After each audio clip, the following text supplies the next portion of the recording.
হ্যাঁ, কেমন আছো তোমরা বলো? আলহামদুলিল্লাহ স্যার। তোমরা কি জিলা স্কুলের? জি স্যার। এখন জিলা স্কুলে না, এখন সরকারি কলেজে। সরকারি কলেজে জিলা স্কুলের ছাত্র ছিলে তোমরা? জি স্যার।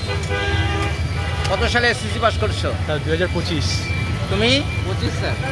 25 মানে কেবল সদ্য পাস করা। স্যার 2025। তা আবার যে জিলা স্কুলের সামনে আসছো, স্যার খেতে আসছি। কি খেতে আসছো? স্যার রস খেতে আসছি। কেন, তোমাদের সরকারি কলেজের ওখানে নাই? না স্যার। তাই এটা কি এখানে আছে বলেই খেতে আসছো নাকি অন্য কোনো টানে আসছো? স্কুলও দেখতে আসছি, আপনাকেও দেখতে আসছি। আমাদেরকে দেখতে আসছো তোমরা? আরে ভালোবাসা নিতে আসছি। স্যারের ভালোবাসা নিতে আসছি, স্যারের টাকা মারতে আসছি। তাই নাকি? এখন কি স্কুলটা মনে পড়ে তোমাদের? অবশ্যই স্যার, অবশ্যই। হ্যাঁ অবশ্যই স্যার। অবশ্যই বলতে কি? অবশ্যই মনে পড়ে স্যার। মনে পড়ে বলে চলে বেশি আসছো? মনে পড়ে ভাই। কেমন মনে পড়ে?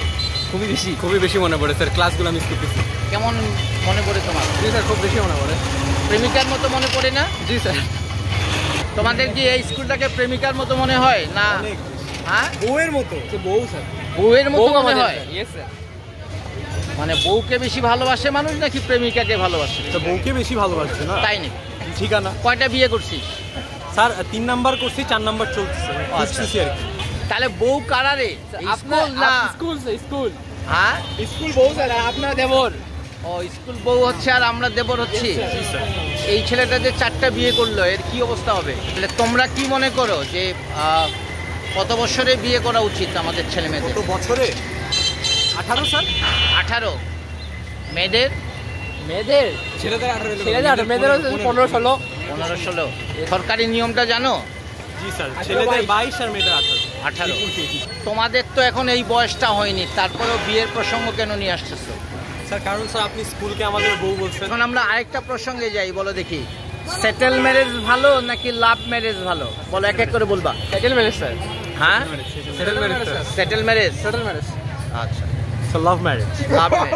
তুমি বলেছো লাভ ম্যারেজ ভালো, কেন বলো দেখি, তোমার পক্ষে যুক্তি কি? স্যার লাভ ম্যারেজ হচ্ছে আমরা একজনকে চিনার সুযোগ পাবো, ওর সাথে সুন্দর সময় কাটানোর সুযোগ পাবো। আচ্ছা, তুমি বলে সেটেল ম্যারেজ ভালো, কেন বলো তো? লাভ ম্যারেজের বন্ধনটা তাড়াতাড়ি ভাঙে যায়, সেটেল ম্যারেজের বন্ধন ভাঙে না এই জন্য। তাহলে লাভ লাভ ম্যারেজের ম্যারেজ কিছুটা সাময়িক লাভ থাকে, ধর এটা বুঝলি, সবসময় লাভ থাকবে না এটা। আচ্ছা, বর্তমান সমাজে যে যৌতুক প্রথা নামক একটা ভয়াবহ ব্যাধি প্রচলিত আছে আমাদের, এর জন্য কে দায়ী? পুরুষরা নাকি নারীরা? বলো দেখি। সব নারীরা। নারীরা দায়ী? পুরুষরা দায়ী। পুরুষরা দায়ী? পুরুষরা স্যার। পুরুষরা। তুমি? উভয় পক্ষ দায়ী। উভয় পক্ষ দায়ী।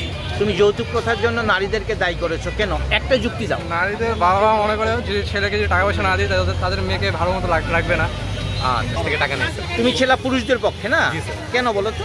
স্যার ছেলে পক্ষই তো মেয়ে পক্ষের কাছ থেকে ডিমান্ড করে স্যার, মেয়ে পক্ষ তো কিছু নেয় না, ছেলে পক্ষই তাই দেয়। আচ্ছা, তুমি যৌতুক প্রথার জন্য পুরুষদেরকে কেন দায়ী করেছো বলো দেখি। পুরুষরাই স্যার মেয়েদের পরিবার থেকে কিছু চায় স্যার, এই জন্য আচ্ছা, ডিমান্ড বেশি থাকে এদের, মেয়েদের মানে পুরুষদের চাহিদাটাই বেশি বেশি। থাকে। স্যার তুমি বলো দেখি। তুমি বলো, কার পক্ষে ছিলা? আমি উভয় পক্ষে ছিলাম। উভয় পক্ষ, কারণটা কি বলো? স্যার নারী এবং নারীদের ফ্যামিলি মনে করে যে পুরুষদেরকে হয়তো যৌতুক না দিলে তাদের মেয়েদেরকে ভালোবাসবে না, বা যেটা ওদের অধিকার ওটা প্রদান করবে না।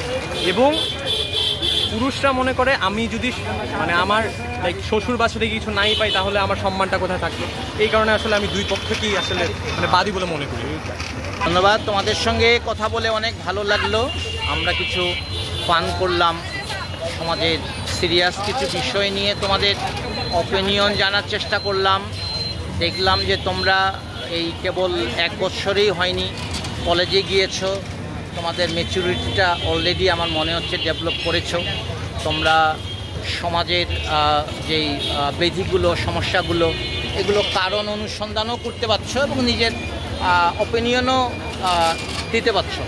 ঠিক আছে, ভালো থাকো, মাঝে মাঝে আসবা, এটাই তোমাদের স্কুল, যেখানেই থাকো যে কোনো সময় চলে আসবা, আমাদের টিফিন খেতে আসবা। ঠিক আছে, ভালো থাকো তাহলে, আল্লাহ হাফেজ।